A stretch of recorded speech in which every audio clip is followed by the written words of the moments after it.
Oke, coba bayangin skenario ini. Waktunya Januari 2026.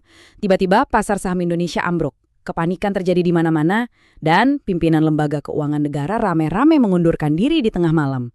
Ini bukan film ya, tapi sebuah skenario krisis yang dibangun dari analisis yang sangat dalam. Pertanyaannya, kok bisa negara sekaya Indonesia ada di titik serapuh ini? Nah, mari kita kupas tuntas. Gila, ini semua kejadiannya cepat banget, cuma dalam hitungan hari loh. Berawal dari masalah data teknis sama MSCI, ini perusahaan yang penting banget buat investor global, langsung jadi efek domino. Begitu MSCI menangguhkan saham kita, alarm langsung bunyi di seluruh dunia. Terus, raksasa perbankan kayak Goldman Sachs dan UBS ikutan nurunin peringkat pasar kita. Hasilnya, investor panik, pasar langsung anjlok, dan puncaknya, krisis kepercayaan yang bikin para petinggi rame-rame mundur. Jadi, apa yang sebenarnya terjadi di sini? Apa ini cuma kepanikan pasar sesaat, atau jangan-jangan ada retakan yang jauh lebih dalam di fondasi ekonomi kita? Yuk kita bedah bareng-bareng buat cari tahu jawabannya. Oke, biar kita benar-benar ngerti nih akar masalah dari krisis 2026 ini, kita harus mundur sedikit. Lihat gambaran besarnya. Ada dua hal penting yang perlu kita pahami tentang Indonesia. Sebuah paradoks yang aneh dan sebuah rencana super ambisius yang dirancang buat menyelesaikan paradoks itu. Pertama-tama, soal paradoksnya. Coba deh lihat angka ini. Indonesia itu negara terkaya ke-11 di dunia loh kalau soal sumber daya alam. Nilainya itu ditaksir sampai 1,5 triliun dolar Amerika.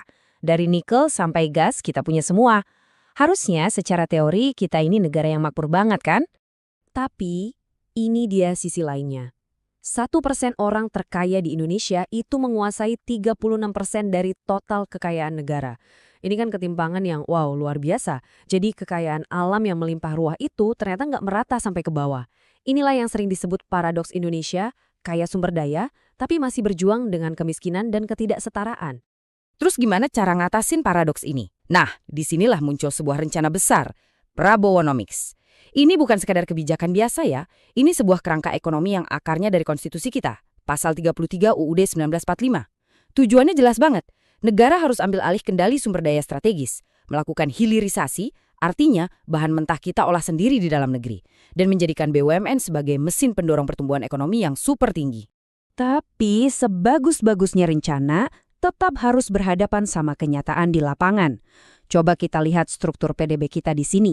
Bagian terbesarnya, 55%, itu datang dari konsumsi rumah tangga. Artinya, ekonomi kita itu ditopang sama ya belanja kita sehari-hari. Nah, saat ada guncangan kayak krisis 2026, ketergantungan yang besar ini justru bisa jadi kelemahan yang serius. Oke, kita udah punya kepingan-kepingan puzzle-nya nih. Ada paradoks, ada rencana besar, dan ada krisisnya. Sekarang waktunya kita bedah lebih dalam lagi. Kita akan pakai 4 lensa analisis, 4 teori besar, buat mengupas setiap lapisannya. Anggap aja kita ini detektif yang punya 4 kacamata khusus buat investigasi. Kacamata pertama, teori keagenan. Gampangnya gini deh, ini tuh soal hubungan antara bos dan anak buah. Dalam konteks negara, rakyat itu prinsipal, alias si bos yang ngasih mandat. Pemerintah itu agen, alias yang ngejalanin mandat. Masalahnya muncul kalau kepentingan si agen ini beda sama kepentingan si prinsipal. Ini soal kepercayaan yang paling fundamental. Nah, di sini kita bisa lihat konfliknya jelas banget di Indonesia. Rakyat sebagai si bos pastinya mau kekayaan alam kita dipakai buat kesejahteraan semua orang. Tapi para elit sebagai agen punya akses ke informasi dan kekuasaan yang lebih besar. Ada kemungkinan mereka pakai itu buat keuntungan pribadi atau kelompoknya. Ketidakseimbangan informasi inilah yang jadi akar dari banyak masalah struktural kita. Oke, kita ganti kacamata kedua, teori pemangku kepentingan atau stakeholder theory. Teori ini ngajak kita lihat kalau krisis ini bukan cuma soal rakyat lawan elit. Pemainnya banyak dan semuanya punya kepentingan masing-masing dan semuanya saling tarik-menarik. Nah, ini dia nih para pemain utamanya. Ada investor global yang maunya transparansi dan untung. Ada regulator kita yang coba jaga stabilitas. Ada pemerintah dengan agenda nasionalnya. Terus ada juga perusahaan sama masyarakat yang kena dampaknya langsung. Krisis 2026 itu pada dasarnya adalah benturan kepentingan dari semua kelompok ini. Jadi ini kayak tarik tambang kepentingan, apa yang bagus buat satu pihak bisa jadi buruk buat pihak lain. Lensa ketiga ini semua soal persepsi, soal kepercayaan. Namanya teori legitimasi. Intinya, sebuah institusi, mau itu bursa saham atau pemerintah, cuma bisa jalan kalau masyarakat dan dunia mengakuinya sebagai sesuatu yang sah atau legit. Legitimasi ini kayak kontrak sosial yang nggak tertulis. Sekalinya kontrak ini dilanggar, kepercayaan langsung ambruk. Nah, disinilah teori legitimasi kelihatan banget. Kutipan ini nunjukin pas BEI dan OJK udah nggak dipercaya lagi, mereka harus ngelakuin sesuatu yang drastis. Pengunduran diri massal itu adalah cara mereka bilang, oke, kami sadar kami gagal. Ini udah bukan soal data lagi, tapi sebuah pertunjukan untuk memenangkan kembali kepercayaan dan legitimasi yang hilang. Dan kacamata terakhir kita, teori sinyal. Di dunia keuangan di mana informasi itu segalanya tapi nggak semua orang punya akses yang sama, setiap tindakan itu kayak ngirim sinyal. Entah itu penurunan peringkat, pengunduran diri, atau penundaan, semua itu sinyal yang ditafsirkan pasar dan bisa memicu reaksi berantai yang dahsyat.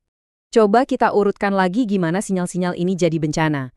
Awalnya cuma satu sinyal dari MSCI. Kami ragu sama data kalian. Sinyal ini langsung diperkuat sama Goldman Sachs dan UBS yang seolah-olah bilang, iya keraguan itu beralasan.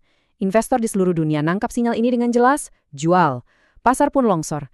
Akhirnya pemerintah mengirim sinyal pamungkas dengan pengunduran diri massal itu, pesannya jelas, kami menganggap krisis ini sangat-sangat serius. Dan ceritanya makin rumit loh.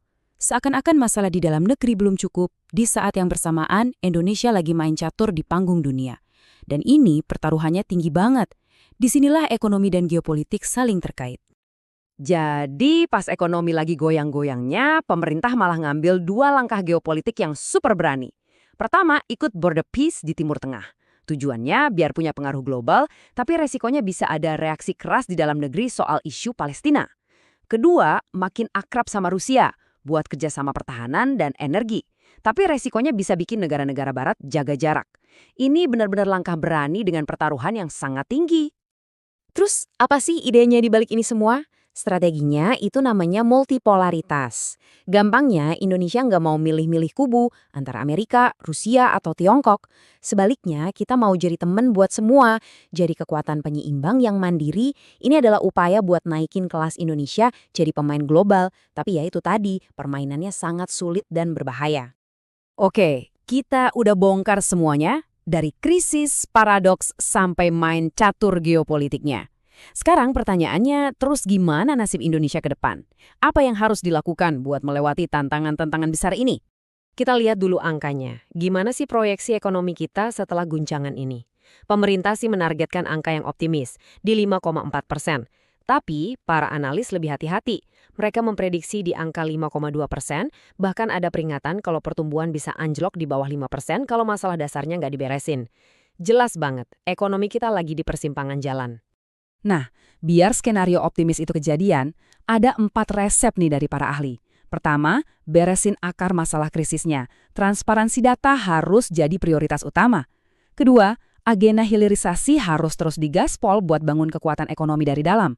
Ketiga, dan ini penting banget buat investor, kebijakan harus konsisten, jangan berubah-ubah. Dan terakhir, janji besar harus dibarengi sama tindakan nyata. Cuma itu caranya buat kirim sinyal yang kredibel ke pasar. Dan semua ini, pada akhirnya, membawa kita ke satu pertanyaan besar.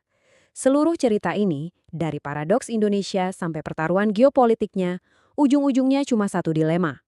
Bisa nggak sih negara yang lagi naik daun kayak Indonesia ini, dengan semua ambisinya, main dengan aturannya sendiri di panggung dunia? Atau, pada akhirnya, kita tetap harus nurut sama aturan main pasar global yang nggak kelihatan tapi sangat kuat itu? Jawabannya bakal menentukan nasib kita semua di tahun-tahun mendatang.